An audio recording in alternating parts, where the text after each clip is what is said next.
Hello everyone, my name is Blessy. Welcome to the Creative Beam channel. So today I want us to talk about rejection. Rejection from potential clients when you get a reject email or you get a solid no from a prospect. So how do you deal with it and how do you move forward from it? So first of all, I want to give you an analogy.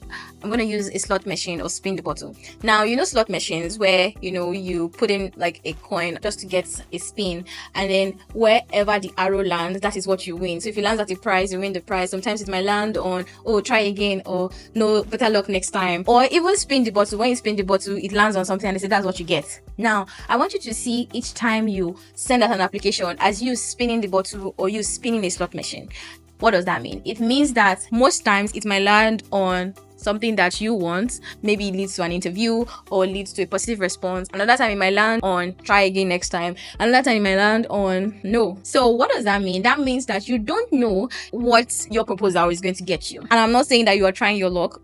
Maybe indirectly I'm saying that, but you can't control that. So the only thing that you can control is the amount of effort that you put in something. What is going to cost you to send out an application or to reach out to a client is your time.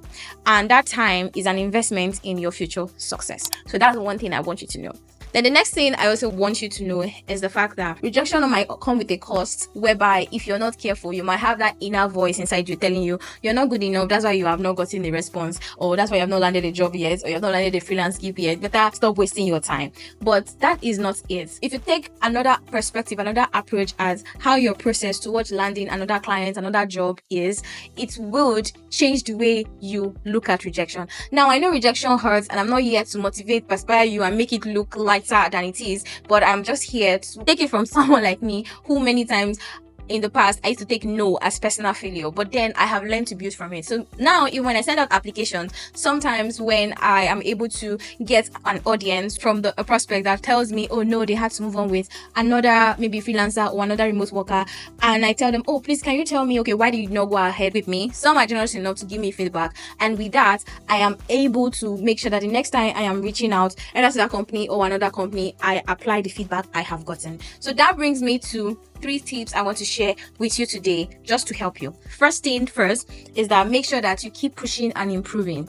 Now, you might have to sit down and do a kind of, let's say, reflection or assessment, and you can do it yourself or you can get someone, an expert, maybe like a mentor, to be able to take a look at maybe the way you set up your applications, maybe your CV, maybe there is something that you're doing and you need to just notice what are the patterns, what are the things that are not looking great that maybe I need to improve on. For example, at the Creative Beam, this is what we do for people that come to us in such a way that we ensure that we help them with review when we review their CV, or we have consultations and just ask questions to see, okay, what are the things that you need to improve? Because like I say, the only thing you can control is the effort you put into it. Once you have done your best effort and everything, you have to now go and turn that spin where you send in your application. And so the more chances where you keep spinning and spinning, the more you increase your chances of getting a yes or hitting the jackpot. So you want to ensure that you don't give up, because it might be at your 5th trial or 10th trial or who knows, 20th trial or even your 2nd trial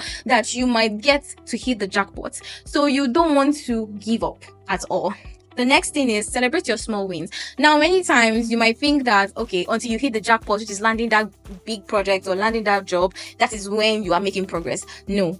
Many times it could even be a positive response. Maybe before you don't used to get to the next stage, which is interview, and then you now get to a point where you get to the next stage, or you even advance so much. Celebrate those small wins. And with that, it's already telling you, okay, your applications are hitting the mark.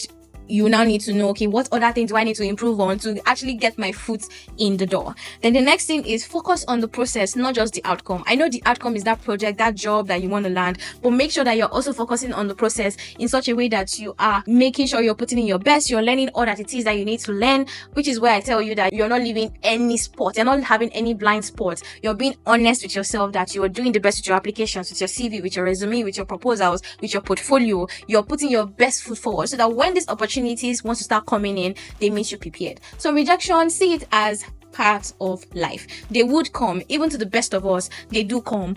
I was reading a post on LinkedIn from someone a few days back, and she said it took her to apply to almost or over 95 jobs before she was able to finally land this job that she finally was working at. I heard someone else that said it took almost a year of consistently applying. That doesn't mean it might take you that long or might take you that many jobs, but sometimes when you hear other people's stories and you see how they even talk about how they improved themselves and got better, it lets you know you are not alone. So rejection is not a personal failure. Don't think that you have failed or you shouldn't be where you are.